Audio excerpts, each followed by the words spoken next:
तो दोस्तों पिछले हफ्ते भी हमारी स्टॉक मार्केट में गिरावट देखने को मिली और अगर आप पिछले एक दो सालों की रिटर्न्स उठा के देखेंगे तो लगभग नील रिटर्न्स रही है। पिछले एक साल पहले भी मार्केट 23,000 24,000 के आसपास चल रही थी निफ्टी इंडेक्स। आज भी निफ्टी इंडेक्स उन्हीं लेवल्स पे चल रहा है। इसके अलावा स्मॉल कैप मिड कैप पिछले 2 सालों में मेजरली इंडिया की जितनी भी बड़े इंडेक्सेस हैं उसमें रिटर्न्स नहीं आई है। अब काफी सारे लोगों को शायद ये लग रहा है कि यूएस ईरान वॉर की वजह से यहां पर रिटर्न नहीं आ रही है, लेकिन अगर आप इंडिया के बाहर बाकी बड़ी कंट्रीज की बात करेंगे तो वहां पर अभी भी इस वॉर के चलते हुए भी इनकी जो इंडेक्सेस हैं वो अपने ऑल टाइम हाई पर चल रहे हैं। यहां पर अगर आप देखें हैंगसेंग इंडेक्स 18% की एक साल में रिटर्न है। ये निक्के को देखेंगे तो यहां पर 67% की रिटर्न है। S&P 500 लगभग अपने ऑल टाइम हाई पे चल रहा है, अभी भी 29% की रिटर्न है। डाउ जोन्स में 22% की रिटर्न है। नेस्डैक में 40% के आसपास की रिटर्न है। तो ऐसा नहीं है कि ग्लोबली मार्केट्स नहीं चल रही है, स्पेसिफिकली इंडियन मार्केट की अगर हम बात करें, नेस्डैक की निफ्टी इंडेक्स की बात करें तो एक साल में फ्लैट नजर आएगा आपको। यहां पर कितनी परसेंट की रिटर्न है? नील रिटर्न्स है, क्योंकि यहां पर जितनी रिटर्न्स कई कंट्रीज ने एक साल में दे दिया वहां पर निफ्टी 50 इंडेक्स में 5 साल में वो रिटर्न्स आपको देखने को मिल रही है। अब ऐसा क्यों है? क्यों अभी आने वाले टाइम में भी आपको ऐसी ही गिरावट की यहां पर उम्मीद रखनी है? देखिए पहली चीज है, यहां पर अगर हम निफ्टी 50 इंडेक्स की पर्टिकुलरली बात करें, यहां पर सेक्टोरल इंडेक्स अगर हम देखेंगे इसके सेक्टर एलोकेशन, तो बैंकिंग सेक्टर में 21% पैसा है, आईटी में 10% पैसा है, पेट्रोलियम प्रोडक्ट्स जिसमें सिर्फ रिलायंस इंडस्ट्रीज आता है 9.3%, ऑटोमोबाइल में 7% पैसा है। तो ये 4-5 इंडेक्स में ही अगर आप देखेंगे तो इनके लगभग 50% पैसा यहां पर लगा हुआ है। इसके अलावा फाइनेंशियल सर्विसेज में 6.2% पैसा है। कंपनी वाइज यहां पर अगर आप देखेंगे तो कंपनी वाइज अगर हम देखते हैं तो देखिए सबसे ज्यादा पैसा रिलायंस में, then HDFC bank, Bharti Airtel, SBI, ICIC bank, TCS, ये टॉप की 4-5 कंपनी और इसमें अच्छा खासा एलोकेशन है। टॉप की 10 कंपनीज में देखेंगे तो काफी कंसंट्रेटेड पोर्टफोलियो है और अगर आप देखेंगे इन कुछ कंपनीज में एक अच्छा खासा एलोकेशन है।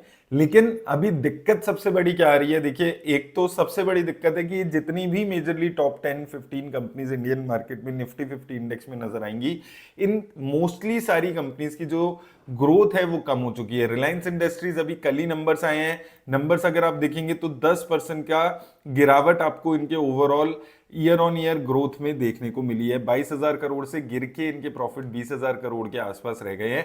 तो जो प्रॉफिटेबिलिटी है उस पे इंपैक्ट आते हुए आपको नजर आ रहा है। इसके अलावा एचडीएफसी बैंक के नंबर्स आ गए हैं, 3-4-5% की ग्रोथ है। एचडीएफसी बैंक में अगर आप एक साल में देखेंगे तो 4% की ओवरऑल ग्रोथ आपको देखने को मिली है।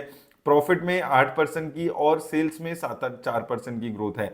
इसके अलावा अगर आप कंपनीज देखते हैं, आईसीआईसी बैंक में सिमिलर हाल है, टीसीएस, इन्फोसिस, इनमें तो आपको पता ही है डेली क्रैश देखने को मिल रहे हैं। तो बेसिकली हो क्या रहा है, अभी जो हमारी टॉप 10-15 बड़ी कंपनीज हैं वहां पर ग्रोथ नहीं आ रही है। उसी तरफ नेस्डेक के अगर हम टॉप 10 कंपनीज देखते हैं वहां पर अभी भी लगातार ग्रोथ देखने को मिल रही है, इसलिए उस इंडेक्स में इतनी तेजी आपको देखने को मिल रही है।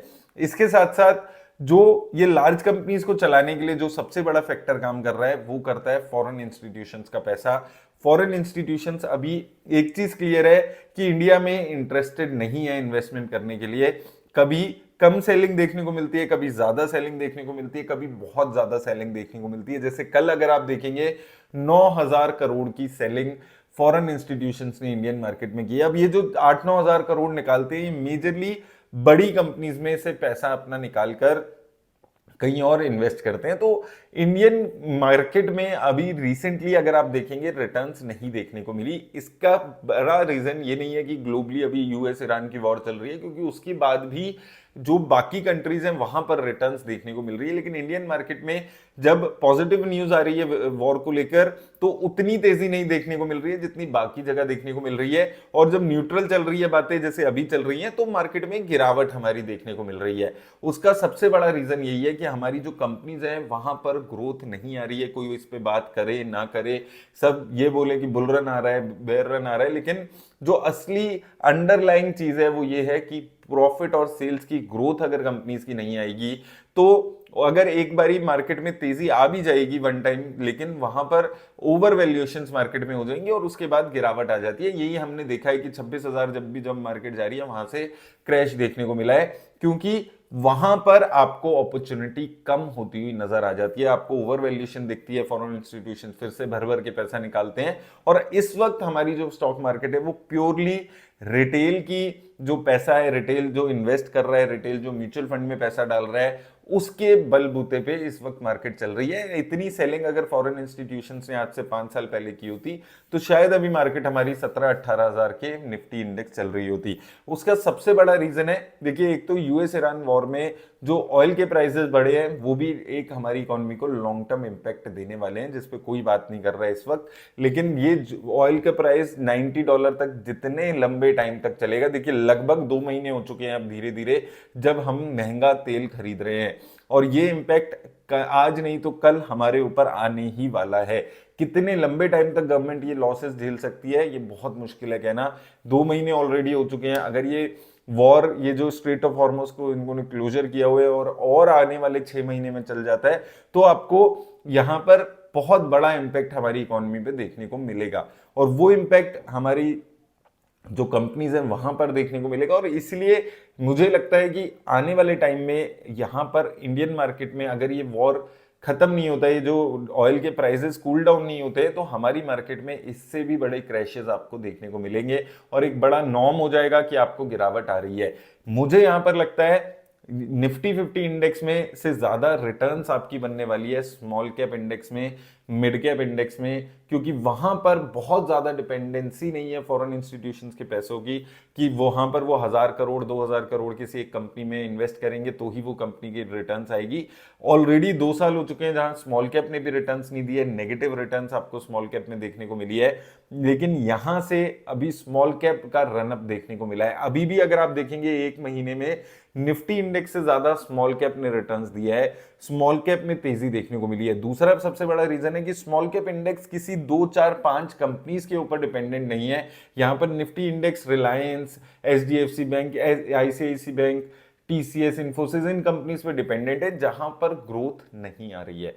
लेकिन स्मॉल कैप इंडेक्स किसी 1 या 2 या 5 कंपनीज पे डिपेंडेंट नहीं है अपने ओवरऑल रिटर्न्स के लिए, तो वहां पर ग्रोथ अगर 10-15% की भी आपको देखने को मिल जाती है, जो हमें अपनी लार्ज कैप कंपनीज में नहीं देखने को मिल रही है। अब 7-8% की ग्रोथ अगर एचडीएफसी बैंक में, आईसीआईसी बैंक में आ जाती है, तो जो न्यूज आती है वो ये आती है कि बहुत जबरदस्त रिटर्न नंबर्स आए हैं।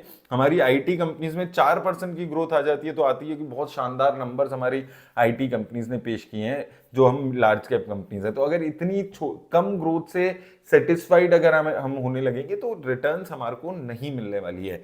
यहां पर निफ्टी 50 इंडेक्स में अगर आप इस उम्मीद में बैठे हैं कि पैसा बनेगा, तो नहीं बनेगा। यहां पर असली पैसा जो बनेगा वो स्मॉल कैप मिड कैप में ही बनने वाला है, अगर बनेगा तो। अगर ओवरऑल ही मार्केट में रिटर्न्स नहीं आई तो अलग बात है, लेकिन निफ्टी इंडेक्स से ज्यादा पैसा डेफिनेटली यहां से स्मॉल कैप इंडेक्स में बनने वाला है।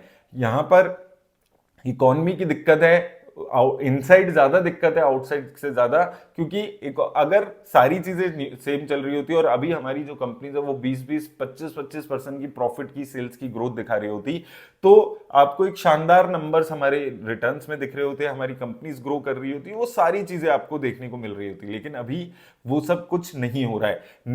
नैस्डैक क्यों चल रहा है? क्योंकि कभी किसी कंपनी के नंबर बहुत शानदार आ जाते हैं, कभी किसी कंपनी के नंबर्स काफी अच्छे आ जाते हैं, तो वहां से इसलिए रिटर्न्स आपको देखने को मिल रही है कि उनकी आईटी कंपनीज लगातार अच्छी परफॉर्मेंस कर रही है। पहले टेस्ला का नाम बहुत चल रहा था, नेटफ्लिक्स का बहुत चल रहा था, फिर वो कंपनीज नहीं चली, तो फिर एनवीडिया का नाम बहुत चलने लगा। अभी कल इंटेल के नंबर बहुत अच्छे आए हैं, तो वहां से नैस्डैक में तेजी आ गई है। वहां पर मल्टीपल कंपनीज हैं जिनकी वजह से तेजी आ रही है। लेकिन हमारा Nifty 50 index limited to Reliance, HDFC bank, ICIC bank, ये नाम हम पिछले 10 साल से सुन रहे हैं। ऐसा नहीं है कि उसके बीच में कोई बड़ी कंपनी बन के निकल के आई है जो रिटर्न्स दे रही है, और अगर रिलायंस नहीं चला, एचडीएफसी बैंक नहीं चला, तो वो तीसरी कंपनी है, वहां से रिटर्न्स आ जाएंगी। तो अभी मेजरली हमारी जो जितनी भी बड़ी कंपनीज है वो उनकी जो ग्रोथ रेट है वो काफी कम होती हुई नजर आ रही है। तो इसलिए एक्सपेक्टेशन अपनी लिमिटेड रखनी आपको जरूरी है अगर आप मार्केट में इन्वेस्ट कर रहे हैं, स्पेसिफिकली अगर आप निफ्टी 50 इंडेक्स में पैसा लगाते हुए चल रहे हैं। रिटर्न्स स्मॉल कैप में बनने वाली है यहां से, क्योंकि अगर फॉरेन इंस्टीट्यूशंस का साथ इंडिया को नहीं मिलेगा तो निफ्टी 50 इंडेक्स हमारा नहीं चलेगा। हो सकता है स्मॉल कैप मिड कैप में आपको रिटर्न्स देखने को मिल जाए, लेकिन निफ्टी 50 इंडेक्स के चलने के लिए यहां पर फॉरेन इंस्टीट्यूशंस का साथ बहुत ज्यादा जरूरी है। अगर हम अभी देखें, फॉरेन इंस्टीट्यूशंस ने कल भी 9,000 करोड़ की सेलिंग करके निकले हैं। वो 23 तारीख को 3,000 करोड़ की सेलिंग थी, 22 तारीख को 2,000 करोड़ की सेलिंग थी। तो लगातार सेलिंग देखने को मिल रही है। नेगेटिव न्यूज है तो ज्यादा सेलिंग होती है, पॉजिटिव न्यूज होती है तो शायद सेलिंग नहीं होती है, न्यूट्रल होते हैं तो भी सेलिंग होती है। क्रॉस पिछले कितने ही महीने निकल चुके हैं जब लगातार सेलिंग फॉरेन इंस्टीट्यूशंस कर रहे हैं। और निफ्टी को चलने के लिए, लगातार चलने के लिए, ये कंसोलिडेशन जो पिछले 2 साल से देखने को मिल रही है, 25,000 26,000 गया, फिर वहां से गिर के 24,000 22,000 आ गया, वो कंसोलिडेशन तो हमारे डोमेस्टिक इंस्टीट्यूशंस भी मैनिपुलेट करके करा लेते हैं। लेकिन एक लंबी तेजी के लिए जो हमें, मैंने आपको नैस्डैक के रिटर्न्स दिखाई, 40% के रिटर्न है, डाउ जोन्स, S&P 500, ऐसी लंबी रिटर्न्स के लिए पैसा, अच्छा पैसा इन्वेस्ट होता है मार्केट में, तब आपको एक लगातार रिटर्न्स देखने को मिलती है। तो इन सब चीजों का ख्याल रखिए। एक्सपेक्टेशन निफ्टी 50 इंडेक्स से थोड़ी सी लिमिटेड रखिए। मुझे लगता है यहां पर आपको आने वाले इस एक साल में, चाहे मंडे को नहीं तो आने वाले एक साल में और भी बड़े क्रैशेस देखने को मिल सकते हैं। कंसोलिडेशन ही चलने वाली है अगर कंपनीज के रिटर्न्स में कुछ सुधार नहीं होता है। आईटी इंडेक्स अच्छा नहीं कर रहा है, आईटी इंडेक्स का अच्छा खासा वो हमारा एक्सपोजर है। बैंकिंग सेक्टर ठीक परफॉर्म कर रहा है लेकिन बहुत आउटस्टैंडिंग परफॉर्मेंस नहीं है। ऐसा दिख रहा है कि जो पीक परफॉर्मेंस है आईटी बैंकिंग सेक्टर की वो निकल चुकी है। रिलायंस इंडस्ट्रीज 9% का जिसका वेटेज है वो अच्छा नहीं कर रहा है। तो ये जो मेजर कंपनीज अगर अच्छा नहीं करेगी तो अंडरलाइंग इंडेक्स में भी आपको तेजी देखने को नहीं मिलेगी। तो इन चीजों का ख्याल रखिए। अपनी इन्वेस्टमेंट स्ट्रेटेजी बनाते हुए एक चीज हमेशा याद रखिए, डाइवर्सिफिकेशन जरूरी है। अगर आपने कुछ पैसा नैस्डैक में लगाया होगा तो 40% की रिटर्न मिल गई होगी। जब वो पैसा 10% है, 15% है, वो आपको डिसाइड करना है। लेकिन कुछ डाइवर्सिफिकेशन जरूर करके चलिए अपनी, थोड़ा गोल्ड, थोड़ा नैस्डैक। सिर्फ प्योरली अगर आप इंडियन स्टॉक मार्केट में भरोसा करके इन्वेस्ट करेंगे तो शायद आपको उस लेवल के रिटर्न हर साल ना मिले। तो इन चीजों का आपको ख्याल रखना है अगर आप इन्वेस्ट कर रहे हैं। मेरी तरफ से बस इतना ही। धन्यवाद।